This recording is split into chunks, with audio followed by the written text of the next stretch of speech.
Curdy Bob's Tractor Repair. Okay, got all the main bearing caps in, oiled. I actually used John Deere's break-in oil. It's a 10W30 break-in oil. Coated the bearings, coated the crankshaft with it.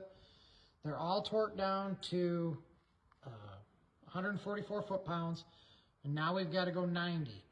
Now I know you could, if you wanted to, you could put a mark, paint mark on this, be perpendicular, and then go 1/4 of a turn or 90 degrees to run them in line with the caps.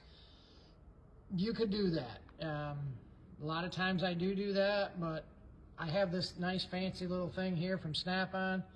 It's a torque angle gauge, and it's just as easy to do it this way. Set it on here. Set it right here. Set it on here. You have this little leg right here that comes around and will deadhead up against the cap or something that you can. Set it on 0, and then you're going to tighten to the 90 degrees. And then I also always put a paint mark on them after I'm done with them. Do that one so you know you've got it. I'm going to use this long extended ratchet here because I don't have a lot of lead in my ass, and it takes a little bit to do this. So just works out easiest for me.